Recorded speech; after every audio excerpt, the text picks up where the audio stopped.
All right, welcome inside the Dirty Leather Baseball Show. I'm your host, Danny. We have Clint over there.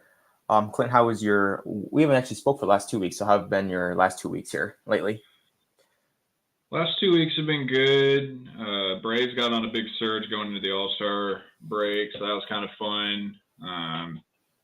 Glad to be catching up a little bit this week. Been having to play a little bit more stay-at-home dad, covering for the wife going away on work. So excited to catch up a little bit more on the writing and the baseball here.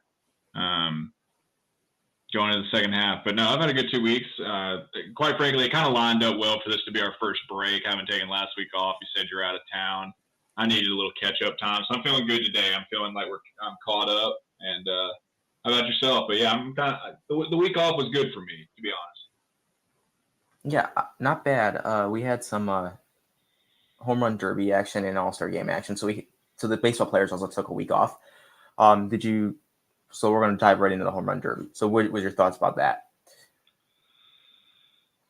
I was kind of interested, obviously, Vlad Jr. winning it. I was curious to look back and see what the betting odds going into it were, because I think we've gotten a little comfortable here in the last few years, assuming, Alonso is going to be a big name who's going to compete there. But I mean, the more I dug into it a little bit, there was some beef available in this one.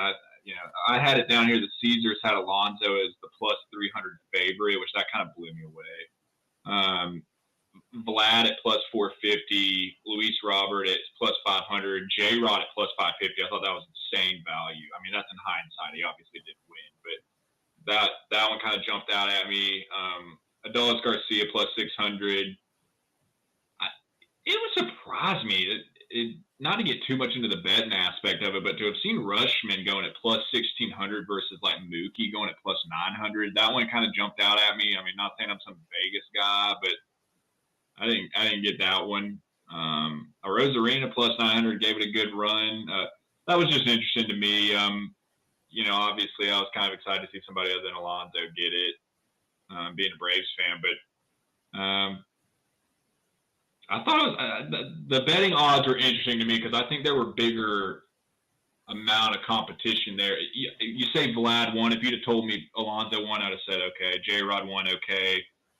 There's 4 or 5 names I'd have been like, not like, oh, damn, that guy won it. Like, I think that's exciting going forward. That's a good little core group. Yeah, yours truly here had a bet on Randy Rosarino winning it. Actually, I got him at like plus 1,100. Obviously, I fell short, but I was surprised by some of the good value on some of those guys. I mean, I didn't bet on it or anything. I'm saying this in hindsight, but yeah, I mean, Rosarino at plus 1,100, you had some fun with that. Yeah, that was definitely a fun home run derby. I think the thing also, you had Julio Rodriguez go off in the first round of the derby, being the hometown kid, being that guy. It's always interesting to see that that hometown player go off for his fans, like we saw, Todd Frazier back in Cincinnati years ago, or Harper back in 2018 in Washington. Obviously, Julio didn't win it, but that was always nice to see something like that. And then I thought Ellie Rutschman kind of obviously. The switch hitting aspect of it was cool. Yeah. That was cool. That was.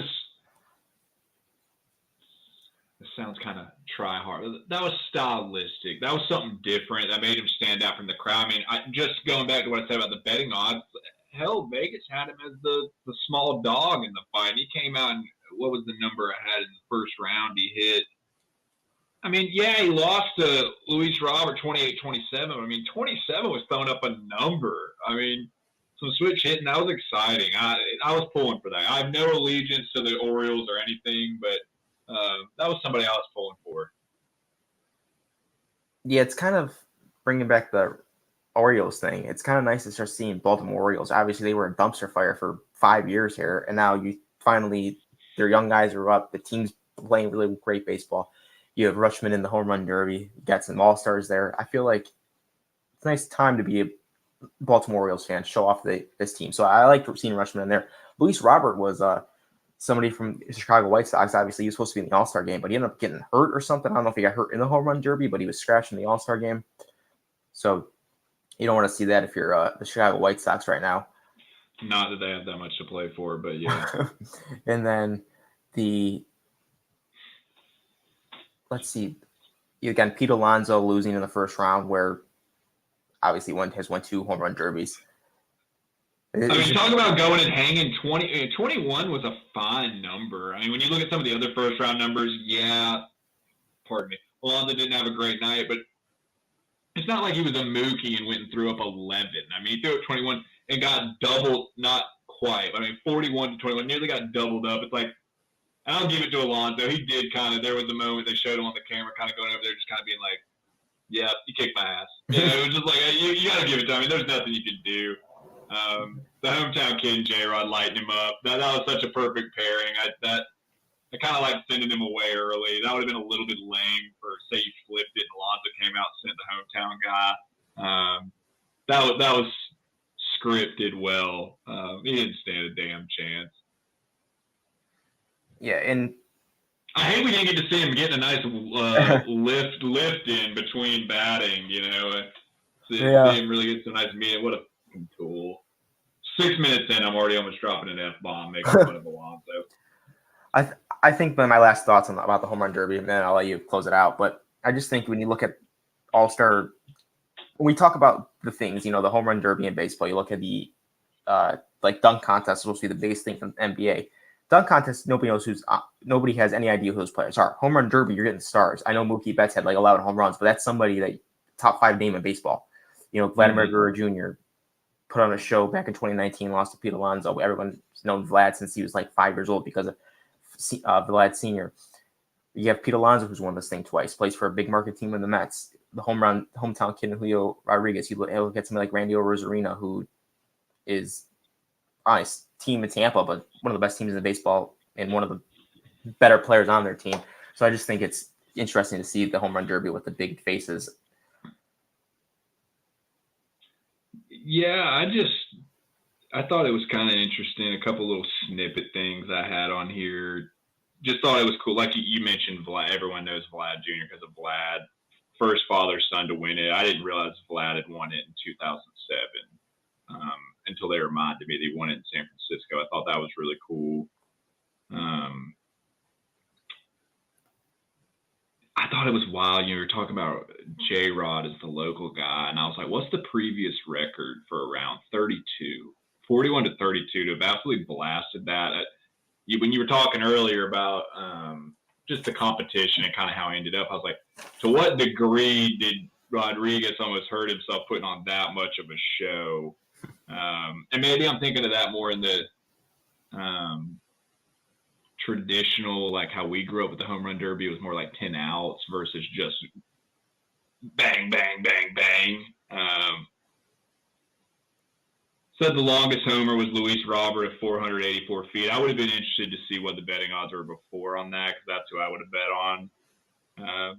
But otherwise, the last thing I would just say is I thought it was interesting. I looked at the most derby home runs of all time. These are your top 3. This is my last statement here for this segment. Alonso at 195, Vlad Jr. 163, J-Rod 142.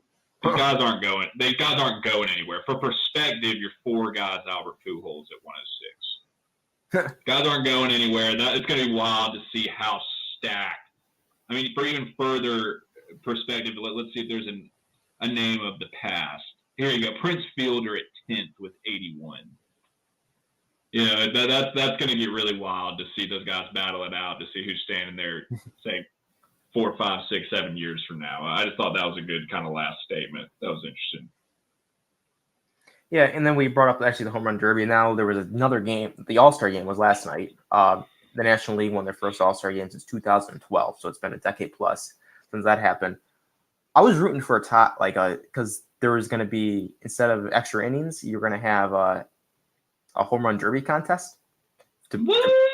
Yeah.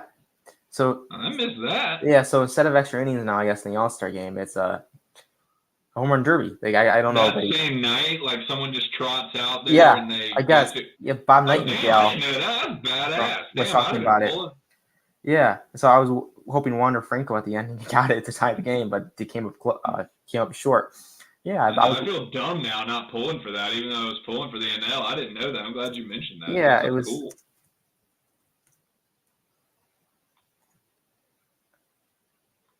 Yeah, I guess it's a tiebreaker rule now for 2023.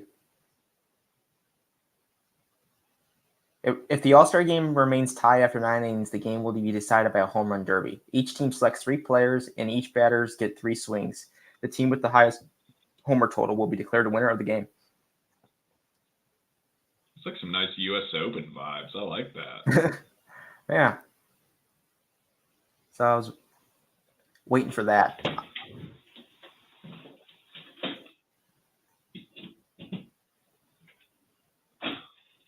All right. What was your thoughts about the game last night? 1 second, I'm getting plugged up. I think the first thing I wanted to mention, it has nothing to do with last night, and you might be like, "That's nothing to do with that." Pardon the dog barking right now. Like I said, I'm at the house by myself tonight. I thought I said, they haven't won it. National League hasn't won it since 2012. I was like, what were the starting lineups in 2012? Because for perspective, I was a whopping 17 years old at this point. Your National League starting lineup, if you'll humor me for a second, the last time the NL won the All-Star Game. Buster Posey at catcher, Joey Votto at first base. Respect. Absolute respect. This is the one that made me laugh. Not the best throwback, but the one that made me laugh. Dan Uggla at second base. Third base, Pablo Sandoval. This is the one that threw me back the hardest. Shortstop, Rafael Furcal.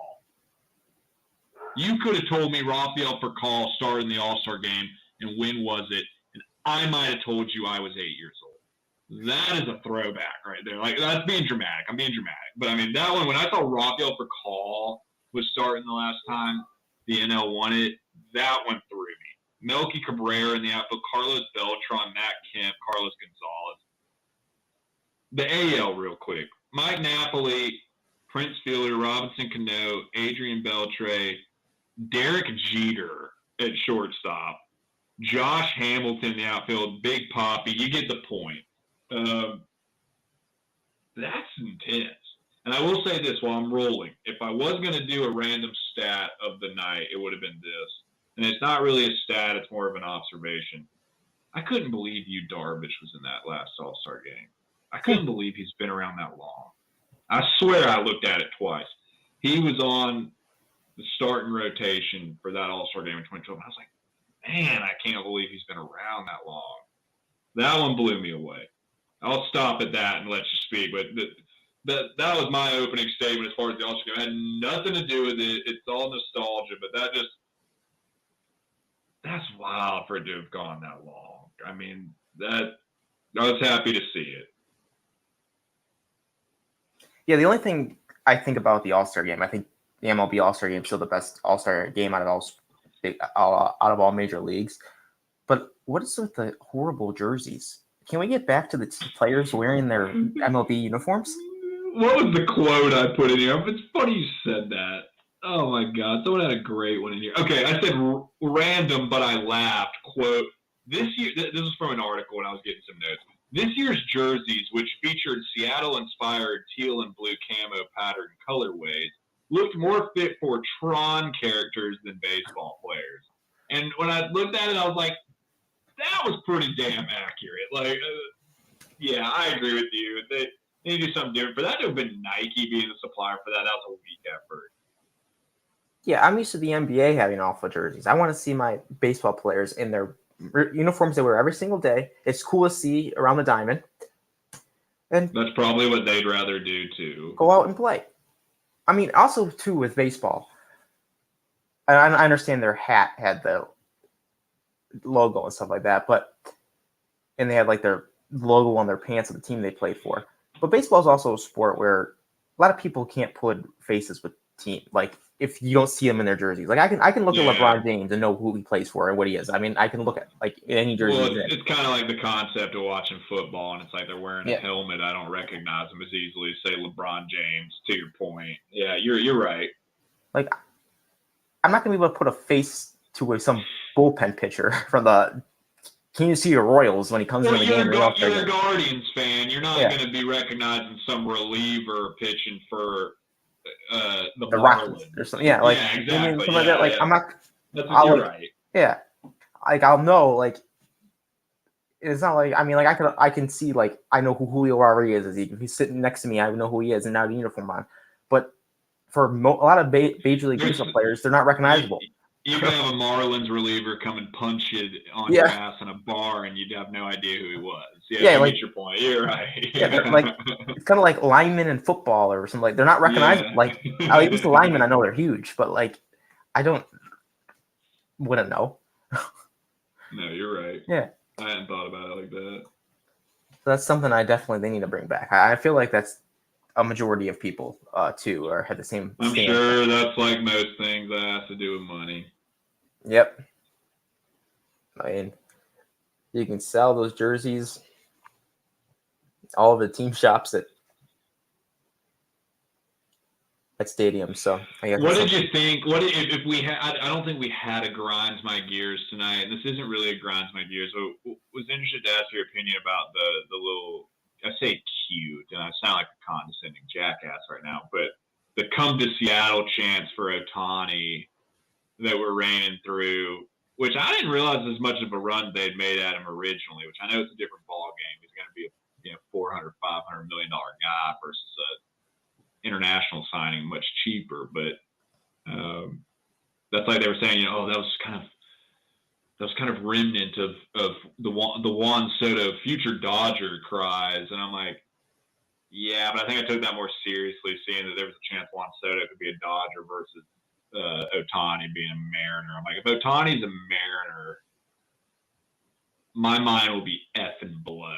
But I thought it was fun. But I was curious your thoughts on that. I mean, I had it down here that they did it the first and fourth inning. I mean, he got 2 at-bats worth of it. I would have thought if Ohtani would have been a Mariner any time of his career, would have been right when he came over. Because, I mean, like, you bring, like, the whole, Asian call, Seattle's right there.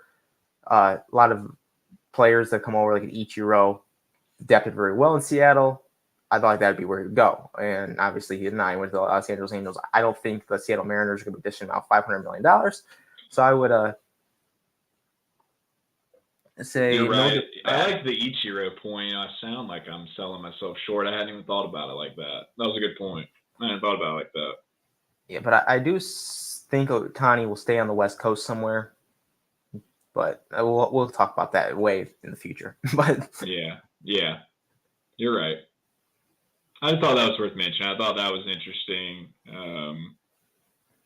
Which hell, I went ahead and kept going on to another point. But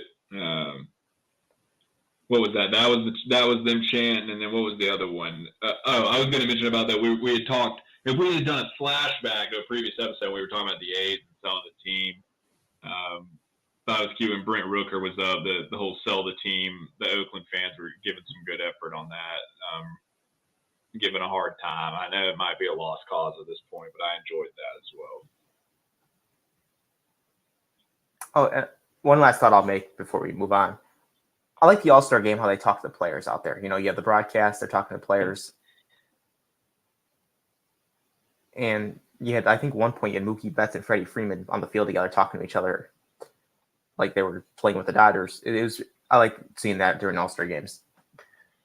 If that was the last thing you were going to say, I would make one last point. I won't even mention it about my Braves and how many. At one point we had the whole starting infield for the NL. I had on here that at one point there were 6 Rangers on the field in the second inning. I mean, that's awesome. I mean, I had down here, it said Jonah Heim, Marcus Semien, Corey Seager, Josh Jung, and I'm breaking public speaking 1101. You never count on your fingers. Pardon me. But Josh Jung at third, Adolis Garcia in right, and Nathan Eovaldi on the mound. That was the first time 6 teammates were on the field together in an All-Star game since 1951. 6 Hall of Famers on the field in 1951. Don Newcomb, Roy Campanella, Gil Hodges, Jackie Robinson, Pee Wee Reese, Duke Snyder. Whoa. I just thought that could have also been the random staff for tonight. Just thought that was worth mentioning in a closing statement for that segment. I thought that was pretty damn cool. All right, so since the All-Star game's over and the Home Run Derby, we are heading to pretty much the second half of the season.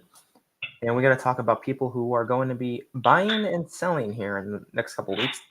So obviously we know our buyers. like the Rays, the Orioles. Like if we broke it down in each, we can go through each division. We could sit here for 3 hours and go through that. Yeah. The AL East, I think everyone's going to buy. I mean, I don't think anyone's going to sell them that. If you want to keep up, it's the arms race at this point. AL Central, let's just throw that whole entire division out. Yeah, I don't like being a Guardians fan. I don't see them buying anything. I see them trading Bieber away if they do something, and then I think that's kind of the buying of like we're gonna like they did with Trevor Bauer back in 2019 when they sold him off and they got some bats. I don't know how this is gonna work with that, but it's hard to trade a major league player for a major league player at a deadline unless there's depth issues. So we'll see. There's Minnesota. I think they'll be definitely buyers. Tigers, White Sox, Royals. No, they won't be. I think White Sox are going to start selling. And then I had the White Sox. I only had, in terms of my notes, I took three big buyers. I thought 2 big sellers, and it's interesting. You just said 3 sellers, and you said 2 of mine. I had my 2 sellers. I had as the White Sox and Detroit.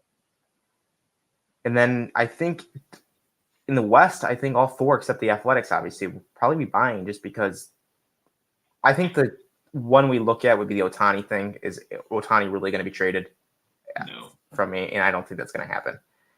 Seeing it's interesting. When I was looking into just making some notes for tonight, I saw some conflicting opinions as far as the Angels. It was like some people were like, "Oh, we think they're going to be buyers," because I mean they're sitting here 7 games back. We're talking about how stacked that. Rangers are in the lead. Houston's 2 games back. Mariners 6 games back. Angels 7 games back. It's like I mock them and I rip on them being 45, 46. They're a sub 500 ball club with the 2 best players in the game, arguably. But it's an arms race at this point. I mean, you can't mock the Angels front office saying, "Oh, we're not interested in dealing with Ohtani as long as we're in the playoff race," because I mean, they're 7 games back. They are. I mean, I don't take them seriously. They're not going to make a surge and take over the Rangers or Houston, particularly when Houston goes and makes some moves to bolster the lineup here at the deadline, or the Rangers going and getting some additional pitching help to compensate for the DeGrom absence they haven't had. But he's not going anywhere. I'm not even going to entertain that. I got to do the traditional cycle as a Braves fan where we're like, we're going to go drop the multi-$100 million contract. So it's like, we're not going to. But no, he's not going anywhere. You're right. Yeah, and then I think we move over the leagues now to the National League. I think we have 3 interesting teams that I wanted to bring up, or at least 2 of them. Oh, actually, no, 3 of them. The Mets, the Cardinals, and the Padres. Damn, I thought you were going to say Arizona. Oh, I thought Arizona. I was thinking they're going to have to be buyers. Oh, you're talking in terms of sellers. My bad. I thought you were talking generally. My bad. Like, we look at the Mets, the Padres, who have a payroll coming out the wazoo, who have been they have not lived up to standards this year. But they're not going to sell. So they're going to be also 2 people that are going to also be looking to upgrade their roster somehow through trades. So they're going to be other 2 buyers that aren't very good baseball teams right now buying. And you look at the Cardinals, who pretty much have said they're done. Like they're mailing this season in. But those 3 teams were not who I was expecting sitting here in the middle of July, going back months ago, talking about, these 3 teams might not even be in the playoffs. I mean, Cardinals for sure aren't going to be in there. Name me the 3rd team, the Mets. That was it. I was going to say the Padres are the most interesting to me. But I understand your point about going into the year. Obviously, the Cardinals might have been up there with those other 2 in terms of the 3 teams that you're like, man, you guys didn't meet expectations. But maybe it's just I don't find myself as interested in what the Cardinals are going to do here. I don't, and I'll admit bias as a Braves fan, I don't see the Mets. They're not selling off. They're not going to mail it in. They're delusional. They can be 30 games back by the end of the year, which is potentially, possible when you're 17 games back at the break. They're not going to sell off. I want to see what the Padres do here. I mean, to your point, I get it in terms of them being a buyer potentially, but I mean, my God, they got a $247 million payroll. I know they would trade off some of it. I think I'd have a hard. I mean, I had it here. The Padres are 8.5 back. do you now, not to be condescending, but I mean, let's put away the Diamondbacks for a second as a newer team that's surged and hasn't been around the last couple of years. Let's move them to the side. You really think the Padres are catching up 8.5 back of the Dodgers and 6 games back of the Giants here come down the stretch? No. Yeah, and it's like no. It's not like they have to just beat one team. They got to beat the fourth in their division out of 5 teams. It's like no. They'll do good of those 3 ahead of them, of Arizona, the Dodgers, and the Giants. They'll do good to get themselves up to 3rd place. They're not getting a first. That ain't happening. Bet the mortgage on it behind me. That ain't happening. I'll be like the tool that said the NL East was over last year for the Mets, and you saw that work. No, that's not happening. But if they got 2nd in this division, I'd be flabbergasted. Yes, I just use the word flabbergasted. I think it's obviously not their goal. I think they're doing good to get 3rd place. I don't care what they do at the deadline, because it's like you said, this is one of those divisions. It's not as much of an arms race as you were talking about, say, like the AL East. But they're not doing nothing this year. But I'm interested to see, because they're not selling off. Because you've gone in too far at this point. You got the 3rd highest payroll in the league, $247 million. It's like they're in the window for winning it. Started to close, and now it's doing this.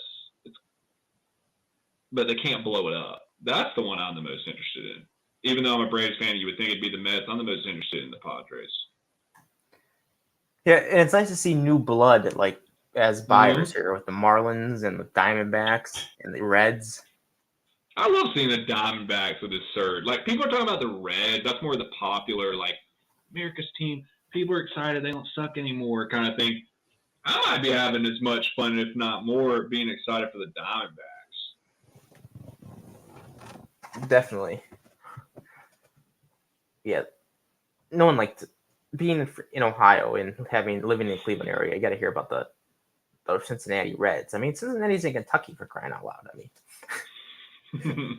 I didn't even think about that. You're being closer to that. Yeah, it's like, okay, I couldn't care less about your baseball team. De La Cruz. He's still 2nd, 3rd, and home. I mean, put him in Cooperstown. Get used to it, because that's not going away. Just put him there now. Why play the rest of his career? I'm not saying that he's Yasiel Puig, but he brings me Yasiel Puig vibes of, like, when Yasiel Puig came up, and it was just like, oh, Puig. God damn! If that had been the hot take in Danny's kitchen tonight, you want to know what grinds my gears? De La Cruz is fucking Yasiel Puig. Bold, yeah. No. Have fun in Cuba in 5 years.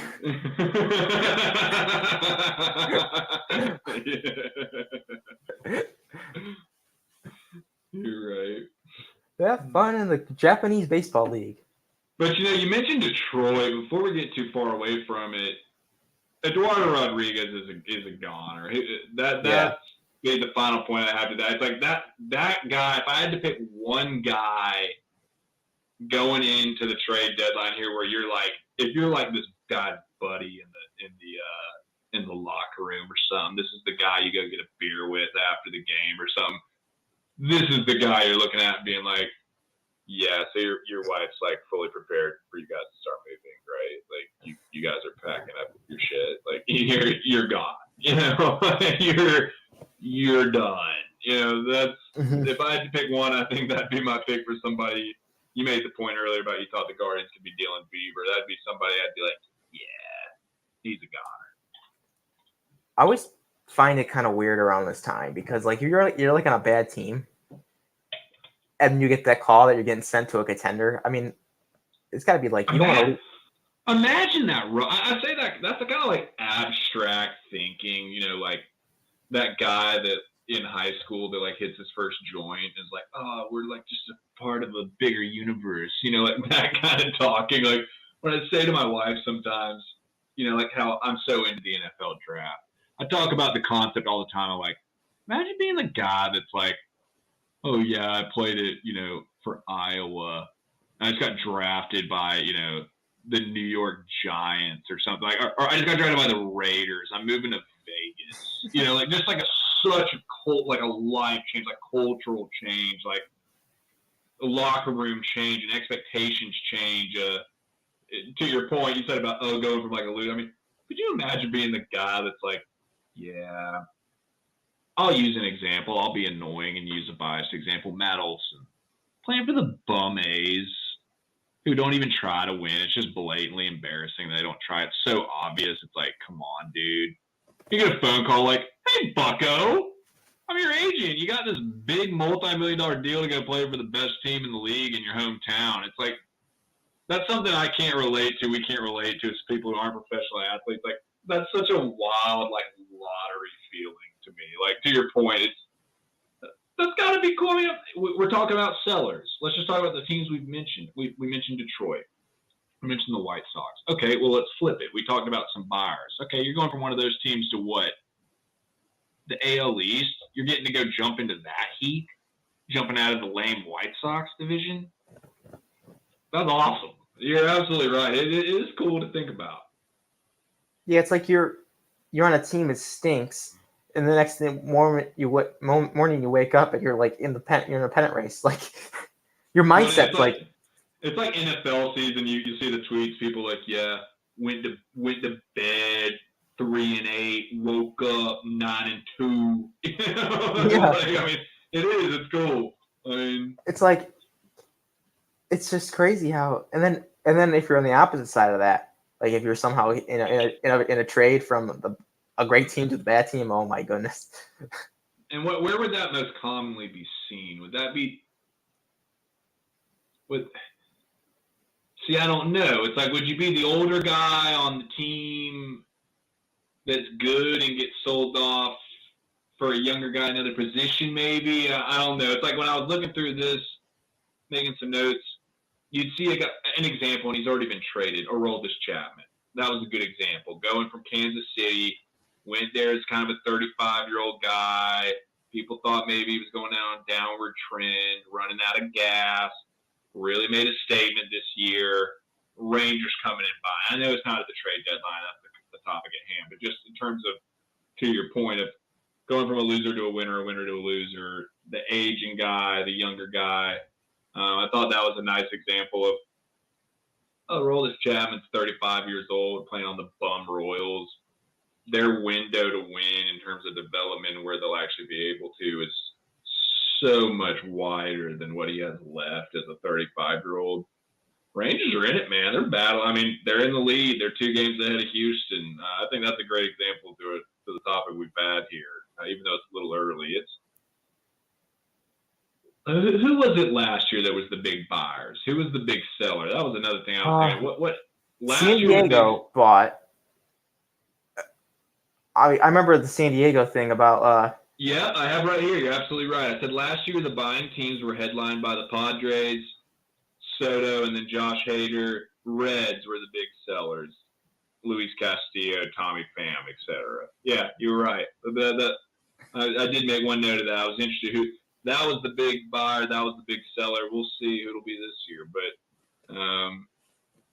I was thinking about how Eric Hosmer was the odd man out in San Diego, and they wanted to trade him to Washington. And he said absolutely not, and they got traded to Boston. You're right. I forgot about that actually. Hell, I'd rather go to Boston than DC. But you're right. I forgot about that. Think about Eric Hosmer woke up one morning on a team that was about to go to an NL CS, and then a couple hours later he was sent to one of the worst teams in baseball. The Nationals. So it's like, yeah, that window's nowhere near it, buddy. Like getting traded in the offseason is a different thing, like one different thing, but getting traded right in the season when everything's been played out almost. That's gotta kill you if you're on. I like to think about it of like when I say major league, I mean like the movie franchise with Charlie Sheen. I like to think about it when they get the red tags and the lockers, getting cut, going into camp, and the whole thing is that's the whole big thing is they all come back to their lockers and it's like everyone's like, oh man, every guy's like doing voodoo and shit and like smoking a cigarette before he opens his locker. And if it gets a red tag, it's like, you poor bastard. It's like I kind of think about it like that. It's kind of like you're sitting there like, oh man, we're sitting here on the verge. We're a team that could potentially be getting the playoffs. We could be there. Oh, I'm here in the LA Angels. I really like it. Congratulations, bud. You just got shipped to Milwaukee or something. You just got shipped to DC, you poor bastard or something. It's also got to be another just outside the team, the city too. You go from playing in a city knowing Detroit, and the next thing you wake up, you're in New York. It's like, oh crap! I told you, I said me being the NFL draft geek, that's my biggest sports thing I'm into. I tell my wife all the time, it's like I made the Iowa example. Another one. I'm from Georgia. Let's say you're like the small town Georgia kid, played for the Dogs, done the Georgia thing your whole life. Stetson Bennett's the perfect example. From little lake country Blackshear, Georgia, goes to Georgia, plays in Athens, got drafted by the Rams. I think about when I was in school, finishing school even. I graduated college, moved to Charlotte for a little bit, and I was like, this is big changes, man. Going from Georgia to North Carolina. Oh, buddy, this is big changes. You'd have dropped me from Georgia to L.A., dude, I'd have been speaking Mandarin to those people out there. I'd have been they would have thought I was Forrest Gump walking around in LA or something. I would have been so culturally not a fit at all. I mean, as you can hear the beagle in the lab barking their brains out over here. But no, I always have thought that's so fascinating, to your point. Yeah, and back to that Juan Soto trade last year. I mean, Juan Soto and Josh Bell got traded from one coast to the other coast. All the time zones change. Instead of playing your games at you're now up and your clocks are off because you're playing when you're supposed to be in bed at 10, 11 o'clock on the East Coast. You're playing a baseball game. You're like their kids trying to watch the game or something. It's just nah. Yeah. I used to always hear my old man used to always talk about those, the 90s Braves, and that's when he was a lawyer at the time. He used to always talk about them staying up late for those games. He's like, man, we'd stay up till 1 or 2 o'clock with those West Coast games and show up for work the next day. It's you'd have people that didn't even drink for those games the next morning, looked so hungover, you just wanted to just run them over. I mean, I couldn't imagine just the think about just a change from that, just your life. Oh, I played for the Braves. Boom, you're traded to the Giants. It's the change. I've always thought, and this is going off on a tangent. We talked about the All-Star Game earlier.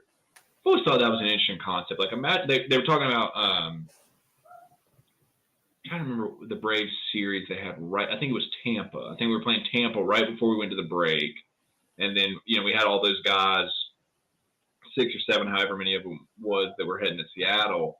And it was they had to get on a shuttle immediately. It's imagine being in the locker room and having those guys that are oh yeah, All-Star break. Yeah, me and the kids are going to go hit the pool for 3 days. Taking me and the missus, we're going to go hit the pool and go take a break. And versus the group of guys that are yeah, we got to get on a shuttle plane. We're going to Seattle to play more baseball. We're going across the country for that. And then coming back. But I know that's an experience in itself. I'd say this is a salty Atlanta person that lost the All-Star event. Yeah, you're back in the running for it.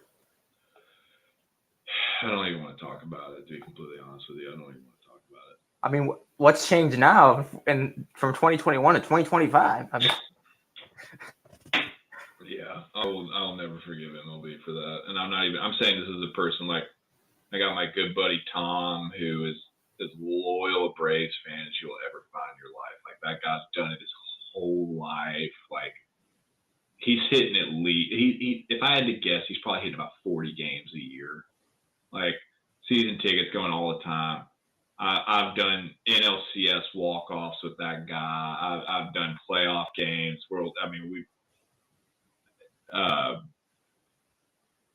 When that All-Star Game got stolen away from us, that guy had the home run derby ticket. He had the All-Star Game ticket. He had the pre-event. He had it all. I swear to you, like if that guy ever walked in the same room as the commissioner at an event, a fundraiser, charity or something, that guy would walk straight over to Manfred and just deck him right in the face. Take it away from Atlanta. I mean, that's a tangent point, but yeah. Now I'm interested in seeing that. For sure. Oh my God, yeah, we were salty beyond words, buddy. Let me say, Danny, salty beyond words. 4 years ago, it's a damn shame. And don't let me go on a tangent. Do not let me go on a tangent here. I'll let you go on a tangent. Go on a tangent. It's so built for it. It's so built for it. Like, you're down in Atlanta at some point. We're hitting the Battery. We're going to the Braves. You said they're in the running for it. It needs to happen at some point. The Battery's so built for the event and the socializing and all that. It's like, it needs to happen. I'd love for it to happen. I act like I'm such an old man. I'm not such an old man. I'd like for it to happen before I'm like 50 years old. Like, that'd be great. But yeah, no, I'm stopping before I get started. Don't even gaslight me right now. Well, yeah, it's definitely something. I went 4 years ago. I didn't go to the game, but when it was in Cleveland, I went to like all the festivities and stuff like that. The parade, that was pretty interesting. I wouldn't drop in $700 to watch people play an All-Star game, but yeah, but it's definitely just an experience making it. Then they have like an All-Star Fan Fest. It's pretty cool. Hell, you wouldn't drop $700 to the All-Star game. Sitting here laughing, I'm like, the last time I dropped money like that was to go to game 5 of the World Series against the Astros. And I took my wife, and I spent that kind of money to go to that. I spent that kind of money to go to that. But I don't know that I did that to go to the All-Star game. You're right. Yeah, the All-Star game, last thing I spent money like a lot on was the Ohio State-Michigan game. Not doing that again. But was that your first time? Yeah. Like, you did it once, or you've done that multiple times? See, dude, that was my first. That's a bucket list kind of thing. That was my first time. That was the one. If you don't even have an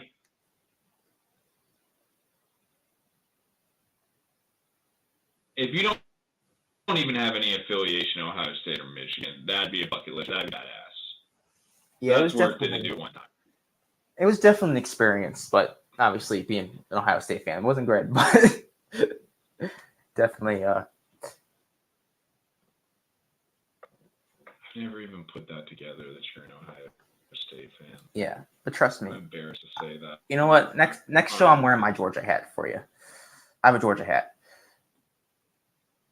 Oh my God, I've never even put 2 and 2 together that you're an Ohio State fan, and I should start tagging you in all these whiny, bitching ass tweets of Ryan Day and company whining about targeting and like hauls and things like that. Like, we're still talking about the season's about to start next year. Wow, that's funny you say that. I got one really good friend who's an Ohio State fan. I'm taking note of that, Danny, that you're an Ohio State guy now. I'm going to enjoy that, actually. You know what?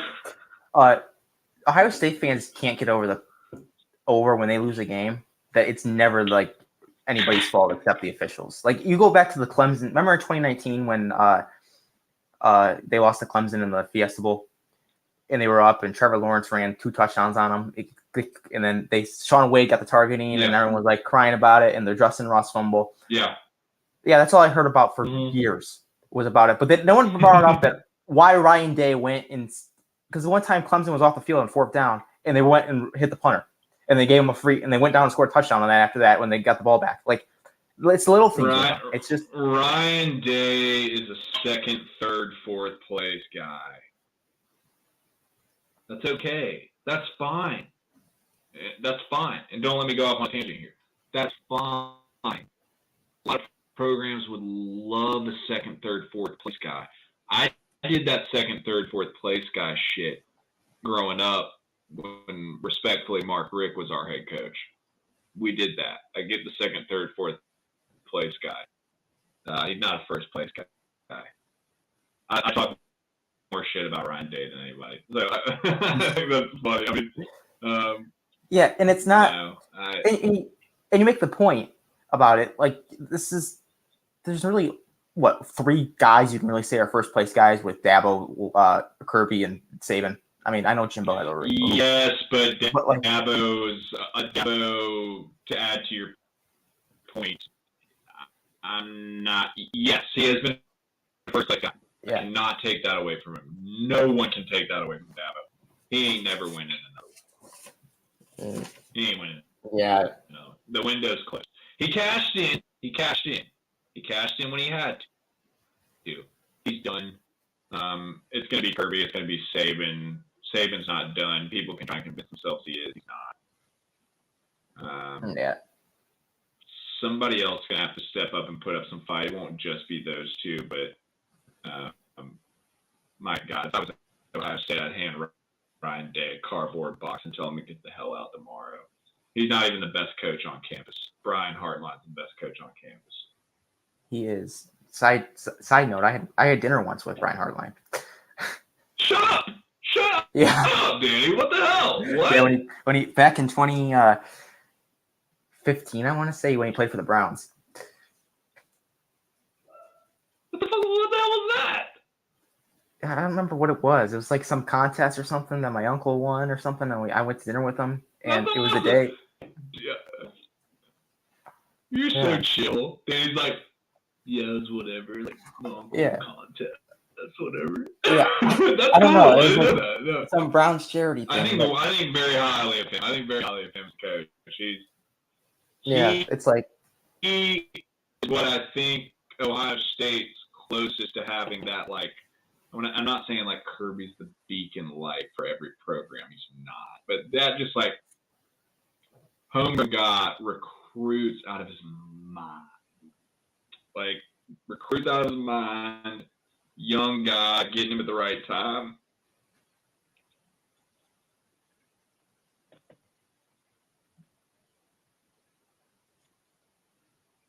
Uh-oh. Second. Oh, there we go.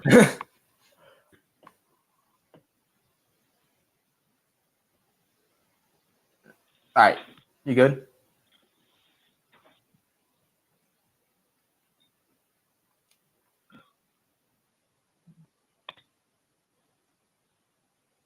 One second. Sorry. You there? Yeah, I'm there. I'm here. I'm here.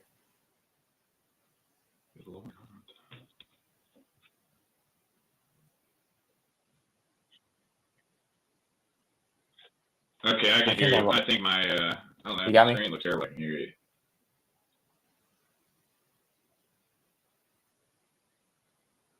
All right. I think we have lost Clint here.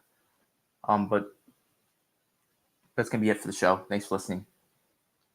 Have a great day and see you next week.